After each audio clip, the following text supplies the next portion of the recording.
On today's World Insight, some of the world's top economic leaders gear up for the upcoming APEC Economic Leaders Meeting in the Republic of Korea's Gyeongju. What's on the agenda? How are APEC member economies seeking to connect, innovate, and prosper?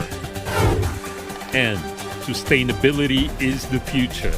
That is the business consensus at the APEC CEO Summit.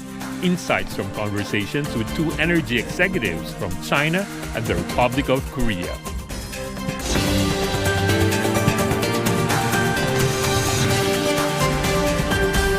Hello and welcome to World Insight with me, Tian Wei. This week in South Korea, bringing you the latest from the APEC Economic Leaders Week. Let's connect and act. This year's APEC Economic Leaders Week kicked off already in South Korea ahead of the leaders meeting. The APEC CEO Summit is now underway, bringing business and political leaders on the same stage with the hope of shaping a shared vision for growth and cooperation. I had the honor to have a one-on-one session with His Excellency New Zealand Prime Minister Christopher Luxon on the summit stage. So our businesses can go out in the world, compete from New Zealand with the best in the world and do very well. And so for us, I appreciate, say, the US has a different trade policy. Every country's acting in its national interests. But for us, we believe very strongly in that rules-based system, the free flow of trades and goods. So we will continue to make that case in forums like APEC. That's where forums like this are so important, because it is actually an opportunity for the leaders to meet one-on-one, to build relationships with each other, to understand with each other. And the day that we stop, even when we've got differences, the day that we stop convening and having a convening organisation like APEC that can bring these leaders together to actually discuss, debate, understand each other better, there's still, when you have relationships, you talk about the possibilities of what you can do together. Right. Then you put the plan and then you get results and outcomes. We are bringing to you more details of the conversation later this week. On the sideline of the APEC CEO Summit, I noticed that business leaders are expecting clear policies for development and opportunities. Many of them are looking forward to the more interactions between top leaders of the world's two largest economies, China and the United States. Monica Hardy Whaley is the president of the U.S. National Center for APEC. She talked to me about business community's expectations and the community's emphasis on free trade and cooperation. The two great economies of the U.S. and China are scheduled to meet, and I think the fact of meeting and open communication is very positive. That, to me, is a great breakthrough in a way. I think the last time, I don't know that they've met in this administration's current term before now. So I think it would be a great thing to continue the conversation between them. I'm hoping that some of the challenges that the U.S. and China have been talking through these last few months, and it seems like, some days we're on a very positive track, and some days it seems like the road got a little rockier. So I'm hoping for the smoother road for APEC.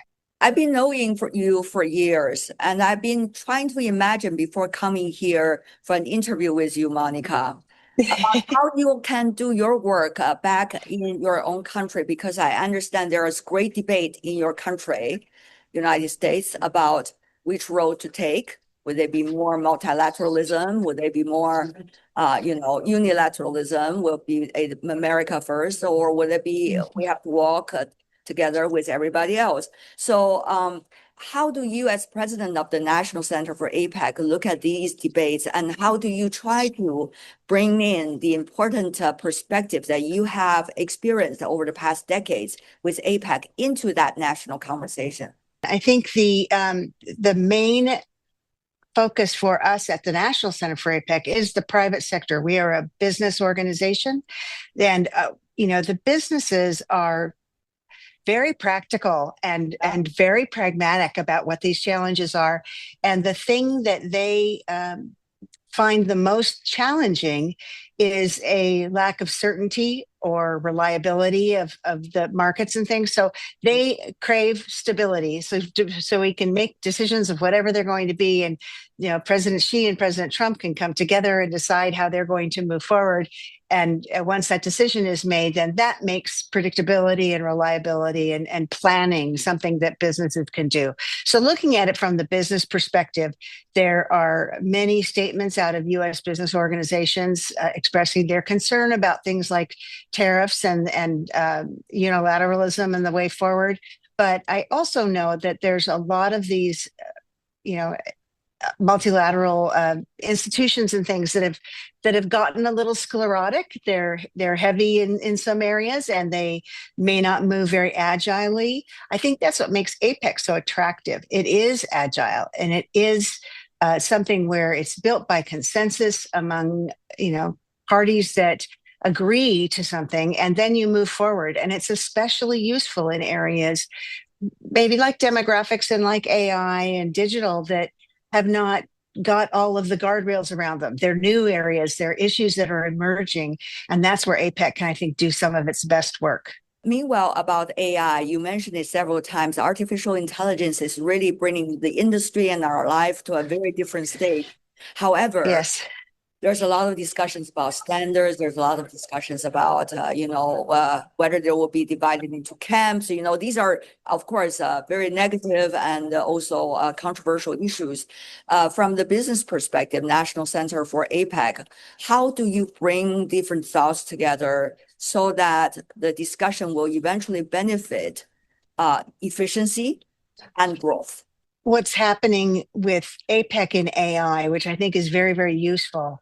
They are in APEC, the working groups and things that are working on AI and digital, don't try to do the governance piece. There are global entities that are looking at that. That's a very tricky and difficult, snarly issue to try to address. And so I think one of the things APEC is trying to do is look at this issue of what are the opportunities of it in specific areas, in healthcare, in trade facilitation, in the range of things in the financial sector, the impact of AI there. That's where APEC's work on AI and digital has been looking. And, they're looking at things like data centers. There's a huge sort of challenge there. And I think APEC's a great place to bring together smart people who can think of solutions and brainstorm together. That's some of the best work APEC does, is in those kinds of settings. The theme, it really tells the story. It's about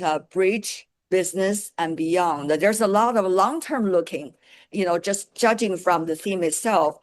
Your thoughts on these keywords, and how is the National Center of APEC in the United States trying to do similar jobs? Well, what was so helpful this year with Korea is all of their themes and priorities seem to be really woven together very well. So the bridge, business, and beyond for the CEO Summit is very similar to what the APEC did, the APEC Business Advisory Council. So the work that we've been doing on finding ways to maximize AI benefits to the APEC economies, working on supply chain connectivity, that's in the bridge area, and then beyond, looking ahead at what how can both trade facilitation and how that can be used AI can be used to make that a smoother process for all economies. I think that's one of the things that this has been able to do. And I think that the connectivity bridge piece of this is one that may well capture the imagination of next year's host and chair of APEC, because I know that's been a passion for the Chinese for some time now, is that connectivity, and a supply chain expo that was held not too long ago. And I have one of the Linky characters in my office because it was a gift from Chairman Ren. So I think that bridging and connecting is what APEC does so well, and I think that is something that we can hope to continue through the future. You're watching World Insight, our special program from the APEC Economic Leaders Week in South Korea. Still to come in the program, sustainability is the future. That is the consensus of the business community at the APEC CEO Summit. My latest conversation with two energy executives from China and South Korea. The Asia-Pacific region, one of the most dynamic in the world, hosts some of the world's largest economies, enjoys a long legacy of connectivity, and stands at the forefront of innovation. When things are changing fast, can the region still remain dynamic and connected? Can it still create solutions and inspirations for the rest of the world?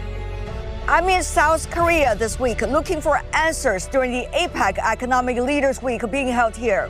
Join me on the APEC CEO Summit stage, in the hallways of APEC Economic Leaders Meetings, and on the sidelines of crucial bilateral and multilateral meetings taking place here. Connect and act. World Insight, only on CGTN.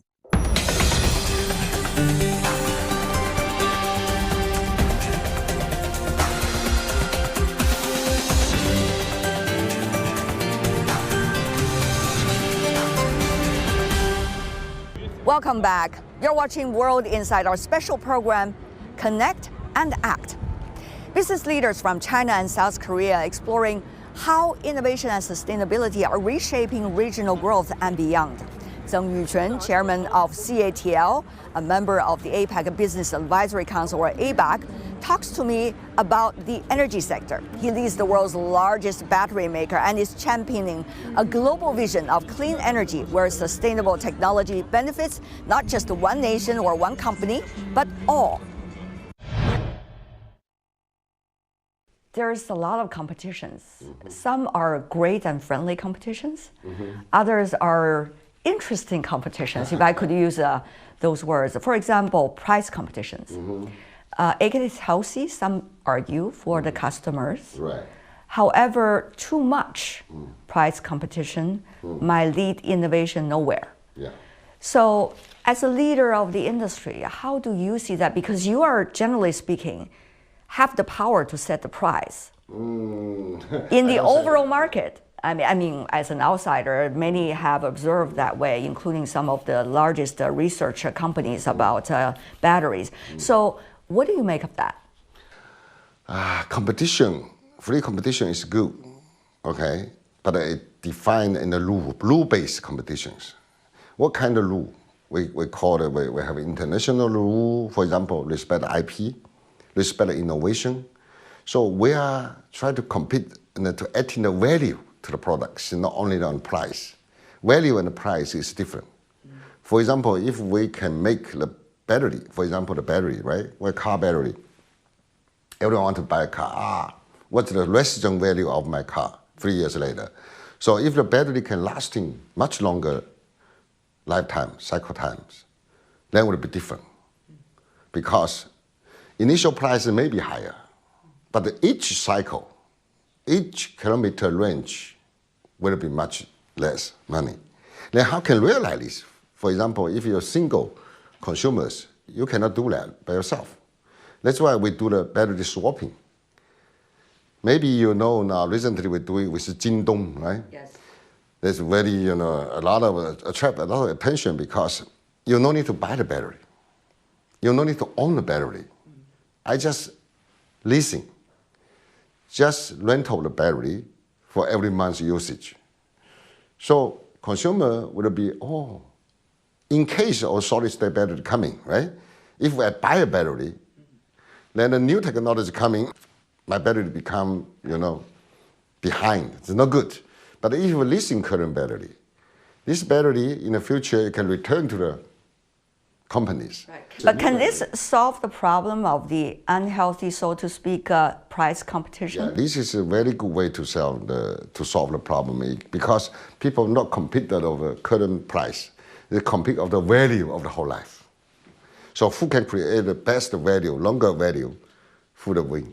But there can be competition for the leasing price as well. Yeah, but the leasing price means you need to have your own ability or calculations because money is your own money. If you cannot treat the people, right? Otherwise you treat yourself. Right. So you have, for example, 10,000 cycle life, then you can lease in 10,000 times. Right. Do you see that the price competition as the biggest obstacles for you as a business?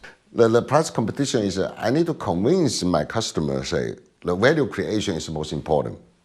Say, what kind of value bring to your products. For example, we have fast charge. We have a killing battery, which can lasting for 1,000 cycles, 1,000 kilometers, one charge. We can fast charge. This create some of the customer listen what we said. That's why we join hands together to promote their product to the market. Then this market is acceptable for this because consumer want to have fast charge, right? Easily like gasoline stations.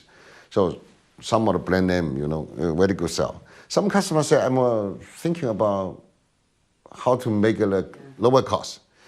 Then we help them to make a standard battery, to share this battery pack with so many customers. Then we have very good manufacturing, non-stop manufacturing, the big, the standard products. So different customers have different requirements.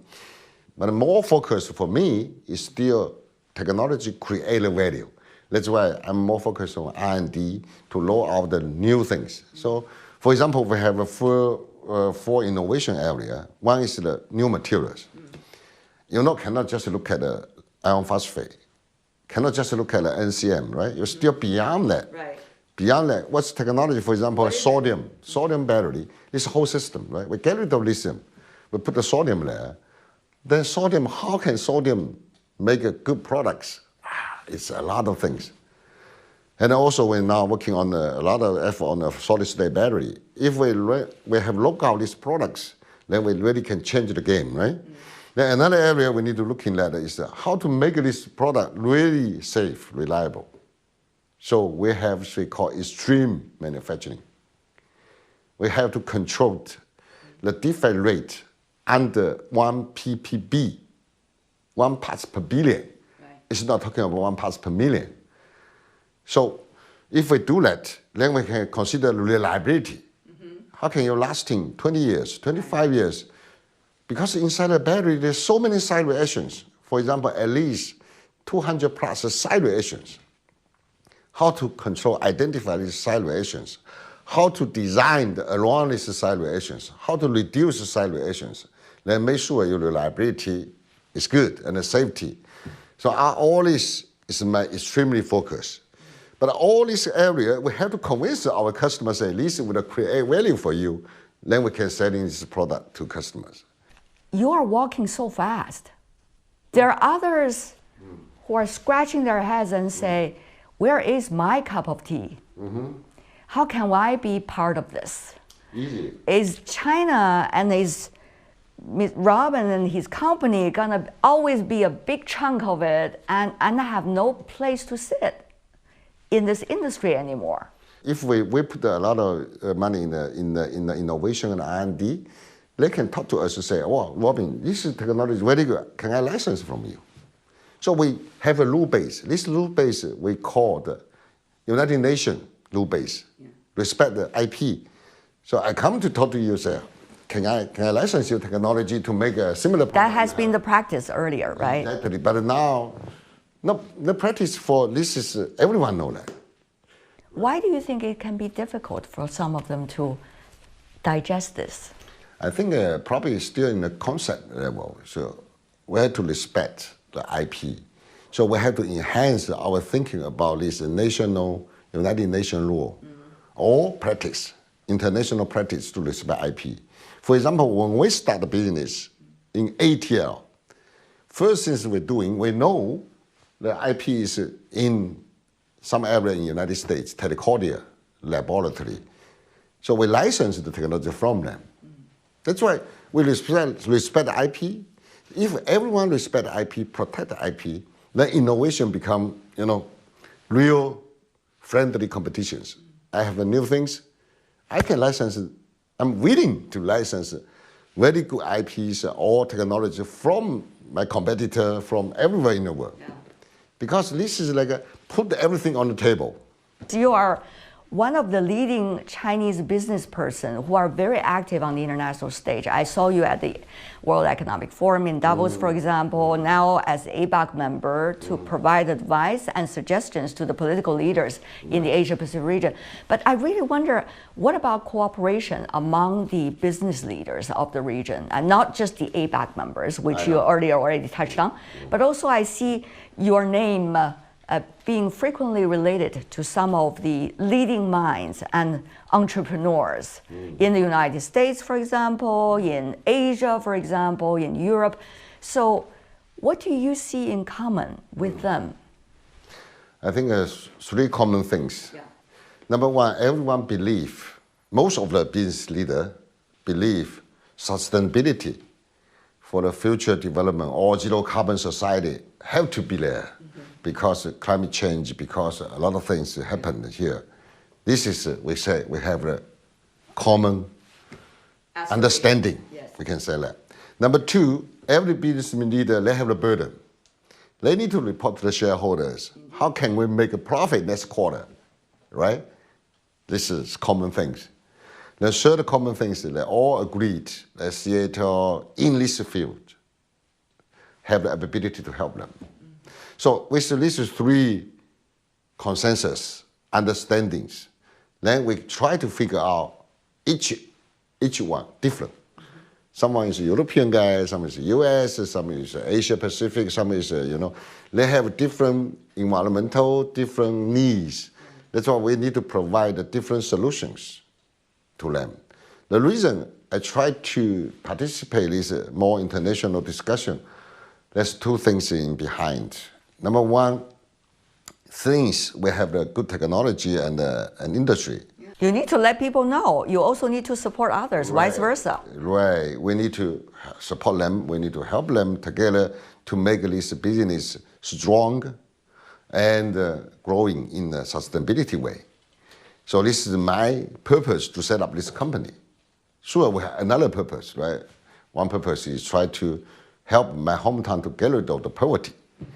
Now it's focused on doing this for the industry, for the whole human being, how to make it a sustainability, with my angle, my small efforts. Number two behind that is, usually people don't believe, long time ago, because I'm working with all these European people, US people many years in my lifetime. So people don't believe a Chinese company, the technology really can help. Already advanced. So we want to show them, to prove to them, say, we can help you to make this area, I don't say everywhere, okay, this area, in the energy transition days, you will make profit. Not because you transition to this renewable energy, you will lose money. If you together work together, you can survive this cycle and even thrive. Exactly, survive this transition cycle and thrive. The Asia-Pacific region, one of the most dynamic in the world, hosts some of the world's largest economies, enjoys a long legacy of connectivity, and stands at the forefront of innovation. When things are changing fast, can the region still remain dynamic and connected? Can it still create solutions and inspirations for the rest of the world? I'm in South Korea this week, looking for answers during the APEC Economic Leaders Week being held here.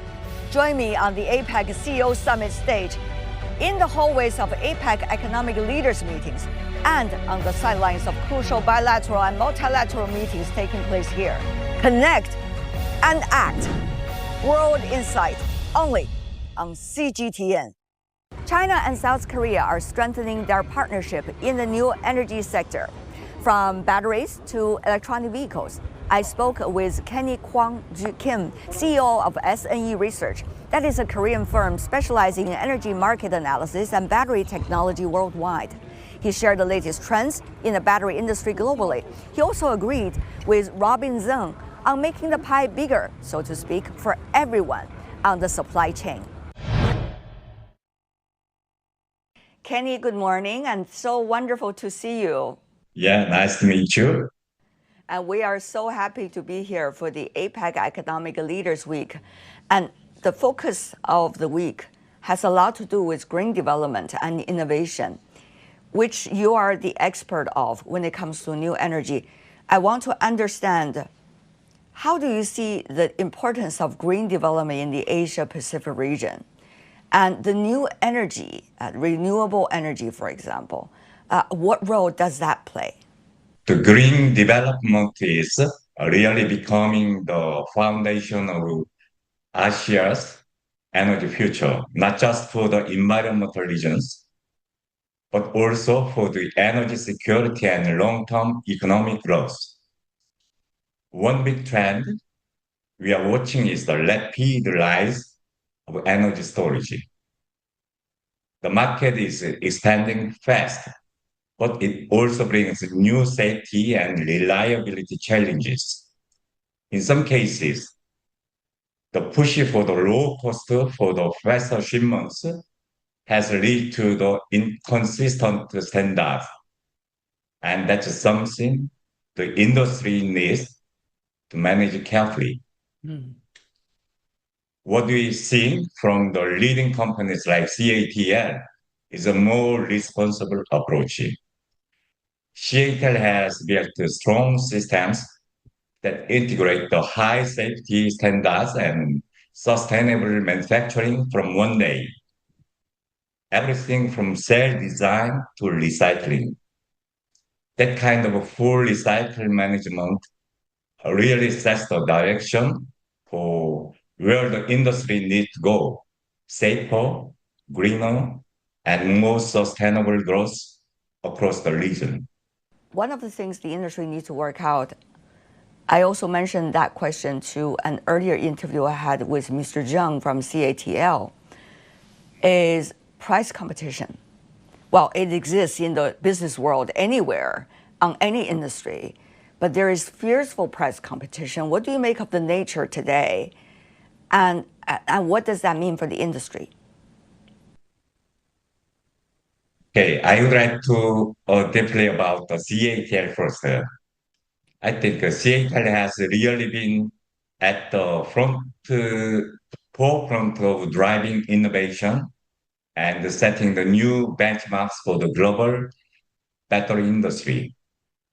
A big reason for that success is China's consistent and long-term policy support for the electric vehicles. I have been meet with the chairman Robin, and he always often said, technology and safety come first. And the mindset has guided the CATL's growth from day one. China has a very good organized supply chain management, and on the contrary, Korea and Japanese companies most sourcing the battery materials from China, a big portion, roughly in battery area about 70 to some component, for example, cathode material, anode material. China is dominating the material market about 70 to 90%. I think in that aspect, Chinese price competitiveness is much bigger than Korean or Japanese. And that's all the time we have for today. If you'd like to know more, search World Insight or check out our YouTube channel. Follow us on X and Facebook. I'm Tian Wei on behalf of my teams here in South Korea and in Beijing. Thanks for being with us on our special program, Connect and Act. And I'll see you tomorrow. Bye for now.